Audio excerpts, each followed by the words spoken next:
Chapter 2, The First Americans. Core Lesson 1, Ancient Americans. Build on what you know. We have built thousands of bridges in this country, but humans didn't build the earliest ones. The bridges formed naturally. Some scientists think people came to the Americas across a land bridge that linked Asia and North America. People arrive in the Americas. Main idea. People began arriving in the Americas around 27,000 years ago. Scientists are not sure how the first humans came to North America. They have several theories. A theory is an explanation or belief about how things happen or will happen. As scientists make new discoveries, they change their theories. One theory is that hunters first came to the Americas across a land bridge between Asia and North America. Another theory is that people traveled by boat along the coast or across the oceans. Beringia. Thousands of years ago, the Earth was much colder than it is today. This time in history is called the Ice Age because glaciers covered almost half of the world. A glacier is a huge, thick sheet of slowly moving ice. During the Ice Age, much of the Earth's water was frozen in glaciers. In some areas, the ocean floor was no longer covered by water. At the Bering Strait, between Alaska and Asia, the ocean floor became grassland and formed a bridge that scientists call Beringia. Beringia was a cool, wet land where many kinds of animals lived. Humans hunted the biggest animals. Over many years, hunters followed these animals from Asia across Beringia into North America. Movement like this from one region to another is called migration. Scientists believe that the migration over Beringia stopped about 10,000 years ago.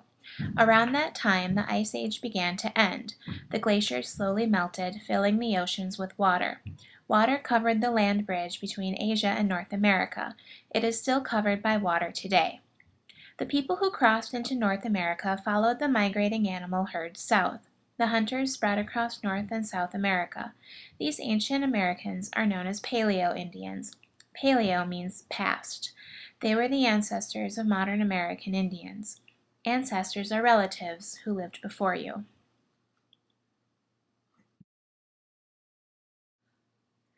Civilizations develop. Main idea. Farming led to villages, more people, and civilizations.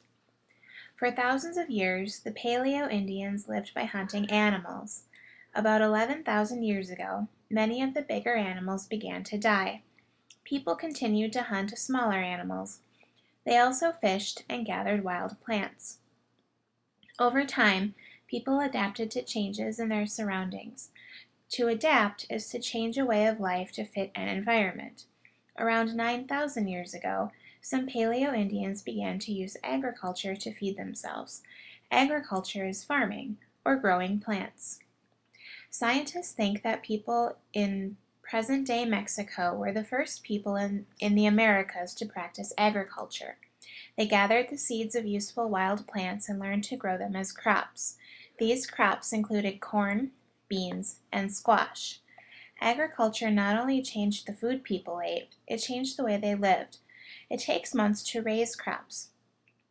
So many Paleo-Indians began staying in one place to care for the plants. With a steady supply of food, more families could survive. Populations grew, and people built villages and cities. These changes were all part of the growth of civilizations. A civilization is a group of people living together who have systems of government, religion, and culture. The Mound Builders. The Adena, Hopewell, and Mississippians were among the earliest people to create large, complex villages in North America. These three civilizations are called mound builders. They built giant mounds, or hills, out of the earth, which they often used to bury their dead. Both the Adena and the Hopewell buried jewelry, tools, and pottery inside their mounds. Some of these mounds still exist today. The town of Cahokia in Illinois is one of the most famous Mississippian sites with over 85 mounds. The mound-building civilizations began about 3,000 years ago and lasted for about 2,500 years. The Adena and the Hopewell lived in what is now the Ohio River Valley. The Adena made some of their mounds in the shape of animals or symbols. The Great Serpent Mound in Ohio is shaped like a snake. The Mississippian civilization was similar to the Adena and Hopewell civilizations. It spread along the lower Mississippi Valley, over most of the southeast, and as far north as Wisconsin.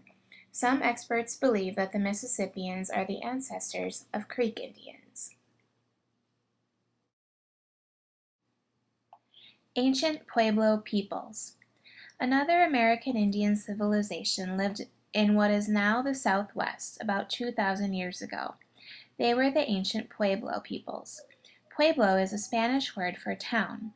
Some of the ancient Pueblo lived in large buildings with many rooms. The buildings looked like towns to the Spanish who arrived in North America many years later.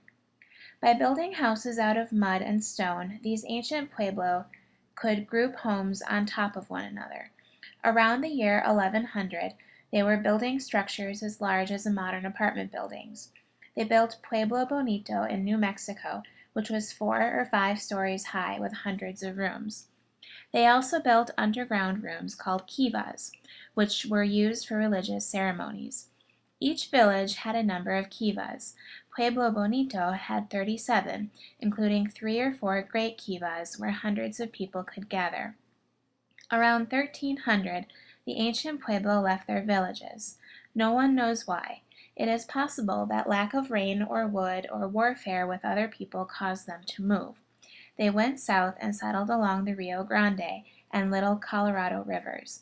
Today, the descendants of the ancient Pueblo live in Arizona, New Mexico, and northern Mexico. The Aztecs. The Aztec civilization ruled in central Mexico for about 200 years, beginning around the year 1300. Their capital city was Tenochtitlan. Tenochtitlan had hundreds of buildings, roads, and a population of 250,000 people. The Aztecs made their own calendar and built large temples as part of their religion.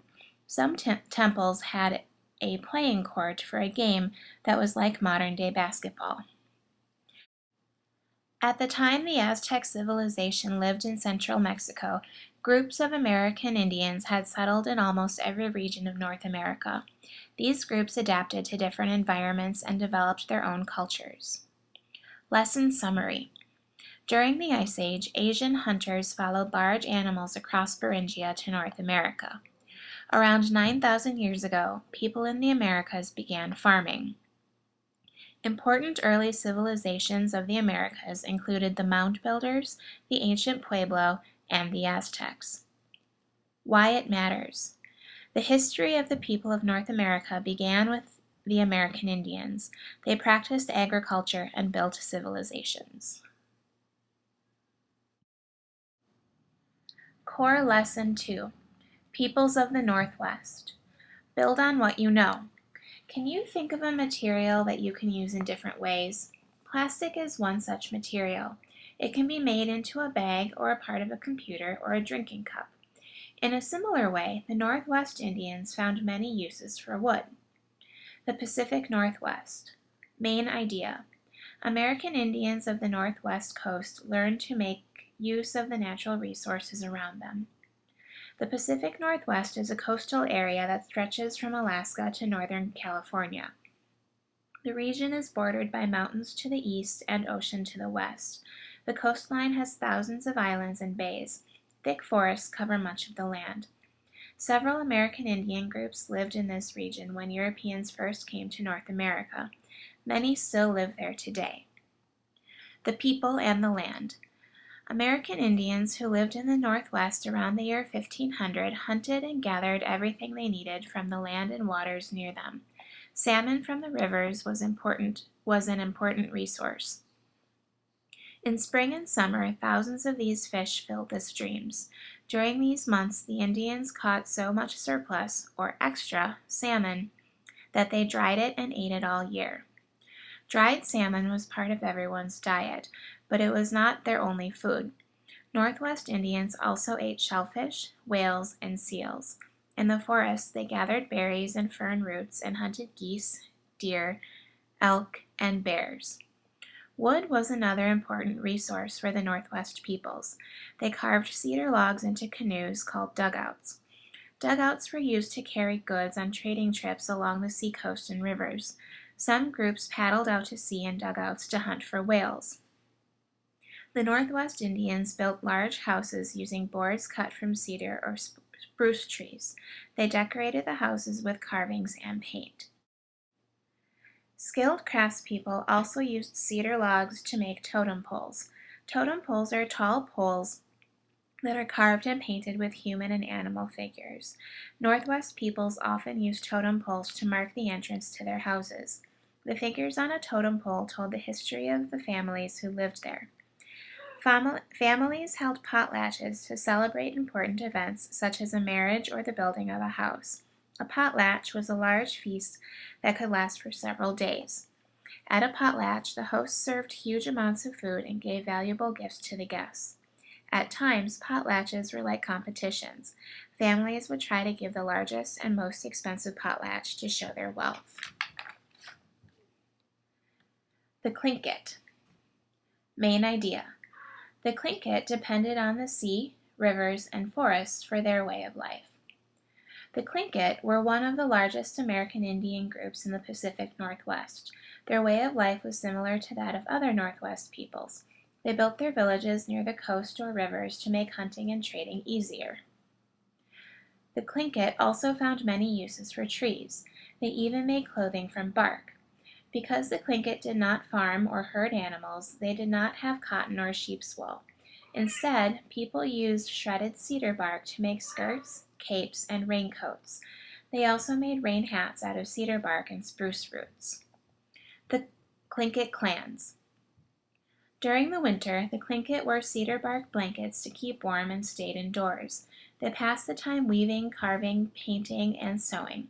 People also gathered for dances, ceremonies, potlatches, and other feasts. The Tlingit divided themselves into clans. A clan is a group of related families. The Tlingit had strict rules about how clans could treat one another. For example, a clan might pay a fine if one of its members insulted someone from another clan.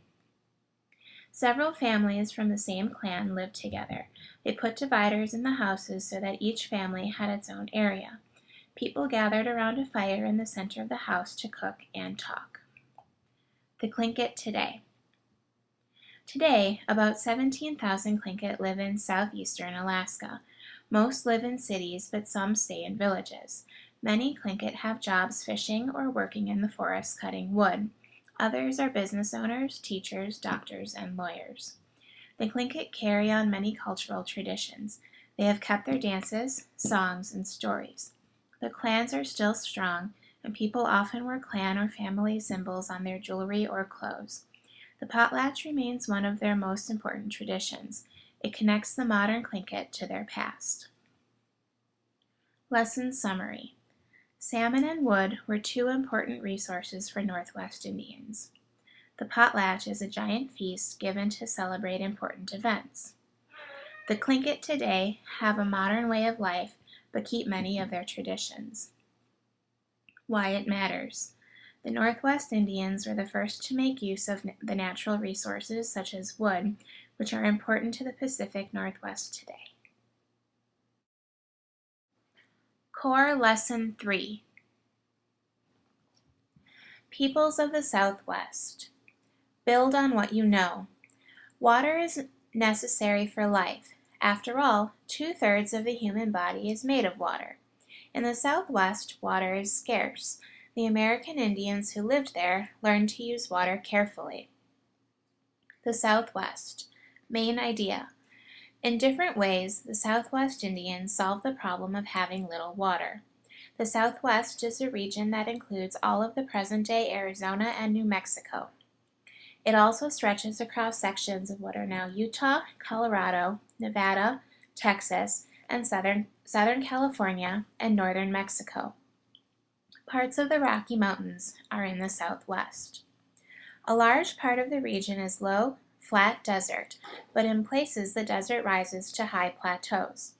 The land of the Southwest receives only a small amount of rain and is very dry. Most of the water in the area flows in rivers fed by melting snow in the mountains. The people and the land. Throughout history, the climate of the Southwest has influenced the way American Indians of the region lived.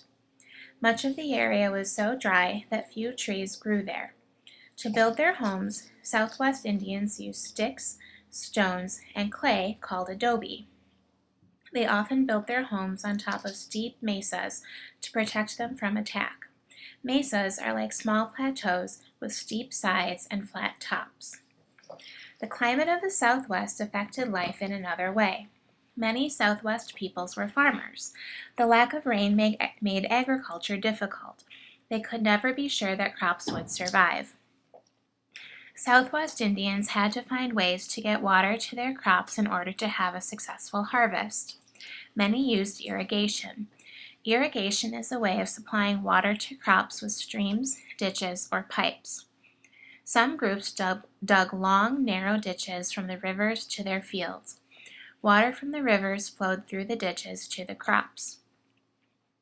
Southwest Indians planted corn deep in the ground so that the roots of the plant could get moisture from the earth. They also planted crops in areas that flooded during the spring rains.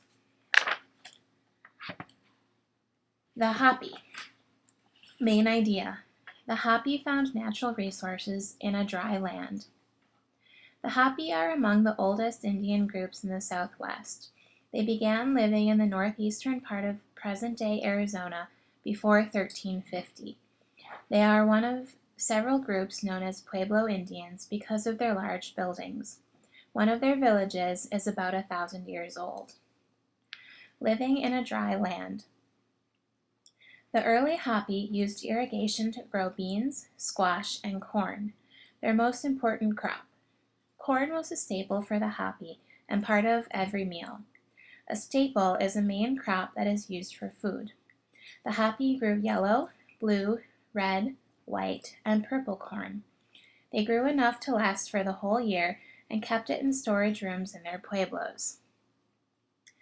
Hopi people used the resources available to them to make containers to store their food and water. They dug clay and shaped it into large and small pots. The Hopi were some of the first people in the world to fire their pottery with coal.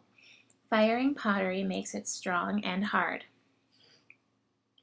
Religion was at the center of many Hopi customs. They believed that their creator had led them to the Southwest. The Hopi felt that they were meant to be the caretakers of the land. As caretakers, the Hopi tried to keep their land healthy. If the land was healthy, they would have good harvests and enough rainfall. For the Hopi, caretaking included prayer and a year-long calendar of ceremonies. A ceremony is a special event at which people gather to express important beliefs. For example, at a ceremony called the Bean Dance, the Hopi danced and prayed for a good harvest. The Hopi today. Modern-day Hopis still follow many of their cultural traditions. Most Hopi live in their villages in the Southwest and continue to take part in dances and ceremonies. Many Hopi are skilled at making traditional pots, weavings, baskets, and silver jewelry. Others hold jobs in local companies, are teachers, or run their own businesses. Lesson summary.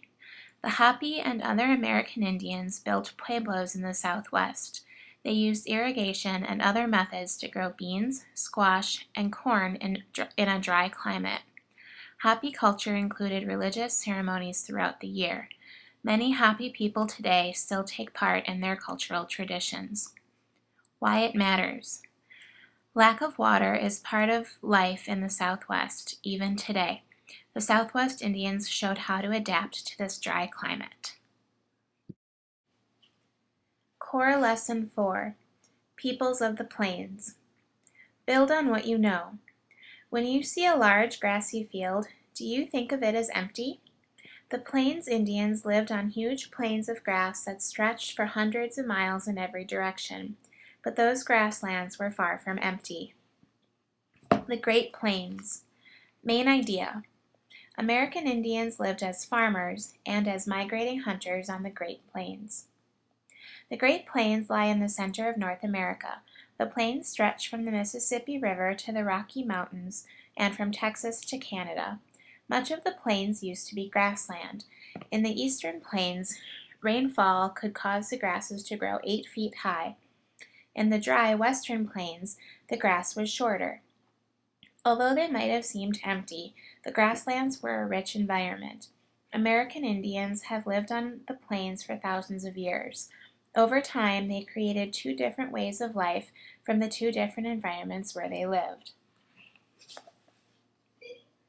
Life on the Eastern Plains.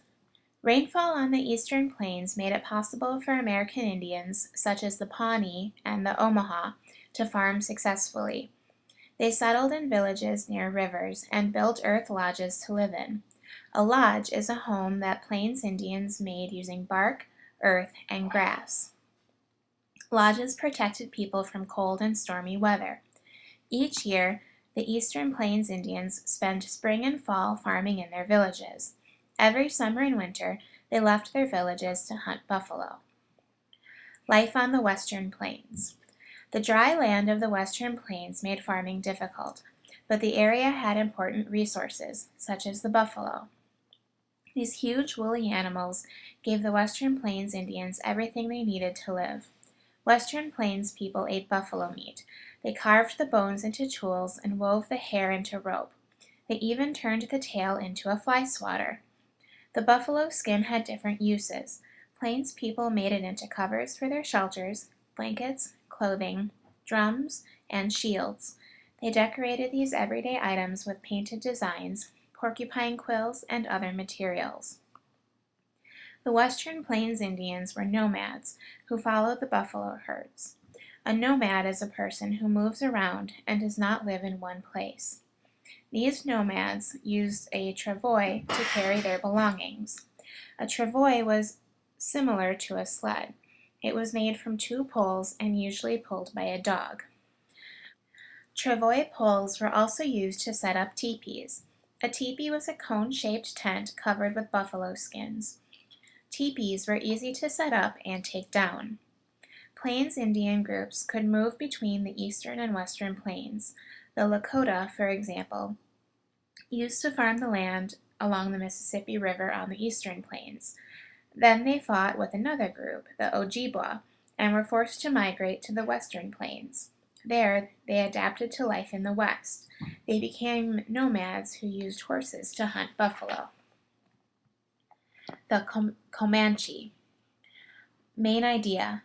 The Comanche Indians were skilled horse riders, hunters, and warriors. Spanish explorers brought horses to North America in the 1500s. These animals changed the lives of the Plains Indians. By the mid-1700s, almost all the American Indians on the Great Plains had horses, which made it easier for the nomad groups to hunt and travel. Plains Indians valued horses so highly that wealth was measured by how many horses a person owned. The Comanche Indians started riding and raising horses in the 1600s. They migrated south from what is now Wyoming. By the 1700s, they had spread across large parts of what are now Oklahoma and Texas, living as nomads. At times, the Comanche were at war with other American Indian groups. The Comanche were fierce warriors on horseback. They could bend down and shoot an arrow from under a horse's chin while riding at a full gallop. The Comanche became one of the most powerful plains groups, or nations. They owned many horses and controlled a large area of the plains. In the early 1800s, people called the Comanche the Lords of the Southern Plains because of their wealth and strength. Comanche government. The Comanche had a system of government that fit their lives as nomads. They divided themselves into groups. Each group hunted and traveled freely. Members of the group chose leaders called chiefs. They had different chiefs for war and for peace. At times, the chiefs of the Comanche met to talk about and decide issues that affected the groups. The Comanche today. About 8,500 Comanche live in the United States today. Most of them live in Oklahoma, working as farmers or ranchers. Some work in the oil fields or cities of Oklahoma and Texas. Though their way of life has changed greatly in the past 400 years, modern Comanche value their traditions. The Comanche still have their own government. Attending powwows or dance gatherings has been important in maintaining their culture. Why it matters. Great Plains Indians, such as the Comanche, built some of the most powerful nations of all the American Indian groups. Core Lesson 5: Peoples of the East. Build on what you know. When you team up with other people, you can do more than when you work alone. In this lesson, you will learn how 5 Eastern Woodland Indian nations decided to work together as a group. The Eastern Woodlands. Main idea. Eastern Woodland Indians lived by farming, hunting, and gathering. The eastern third of the United States is a large, varied region. It has hills, mountains, plains, and valleys. Yet the whole area has one thing in common. It receives plenty of rain, enough to support a forest. This forest, known as the Eastern Woodlands, once stretched from the Atlantic Ocean to the Mississippi River, and from the Gulf of Mexico to the Great Lakes. Many different American Indian nations lived in these woodlands.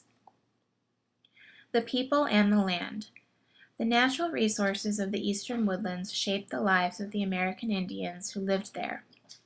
The woodlands peoples hunted deer, bears, and rabbits for food. They also got food from the region's plants. In the north, they made syrup from the sap of maple trees. Near the Great Lakes, people gathered the wild rice that grew there. Unlike the Plains Indians, woodland Indians did not rely on a single source of food, such as the buffalo, for their needs. Farming and building. Most woodland Indians were farmers. They cleared fields in the forest by cutting down the larger trees and then burning the area. They planted crops between the tree stumps. Corn, beans, and squash were the staple for most groups and were known as the Three Sisters. Some woodland Indians grew these 3 plants together. When the corn stalks grew, they supported the vines of the bean plants. The shade from the squash leaves kept the weeds from spreading. Woodland Indians made different kinds of homes and clothing to fit the climate where they lived. In warm southern climates, people built houses without walls. These homes had just a roof for shade and protection from rain. People made light clothing, woven from grass and other materials, to wear in the hot weather.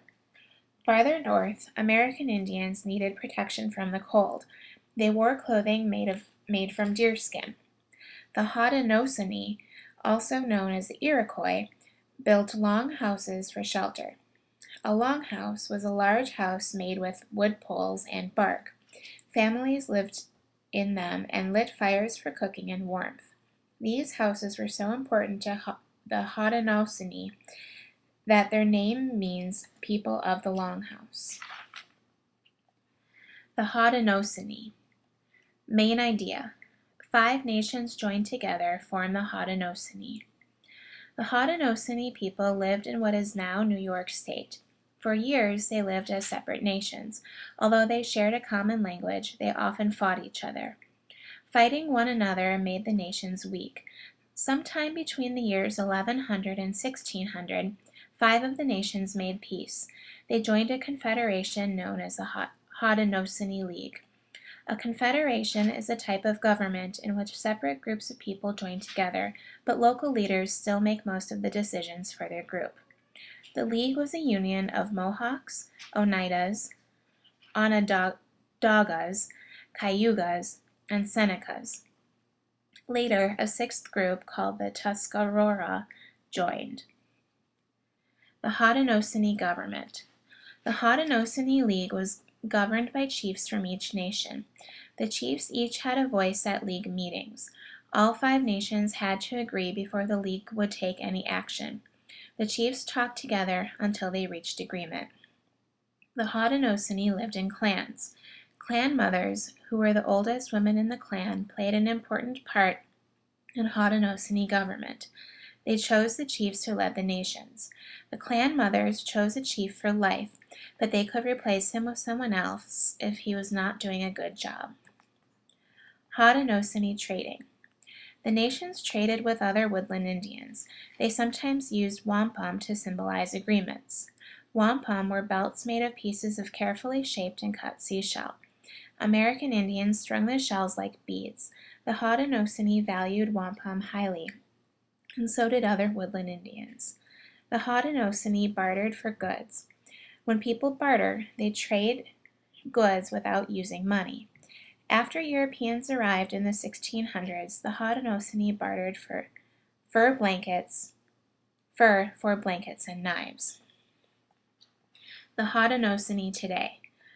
More than 50,000 Haudenosaunee live in North America. Some live in their homelands in New York and Canada. Many still follow their traditional customs and ceremonies. More Haudenosaunee live in big cities and towns, however. They hold jobs in factory work, healthcare, and teaching. Mohawk ironworkers are famous for their skills in building skyscrapers. They helped build landmarks such as the Empire State Building and the Golden Gate Bridge. Lesson summary. The Eastern Woodlands was an area of forests and rich resources that spread across much of eastern North America. Most eastern woodland peoples used farming, hunting, and gathering to get food. The Mohawk, Oneida, Onondaga, Cayuga, and Seneca nations formed the Haudenosaunee League. The Haudenosaunee lived in longhouses and traded goods with other American Indian groups. Why it matters. The Haudenosaunee nations created a strong union when they stopped fighting each other and worked together.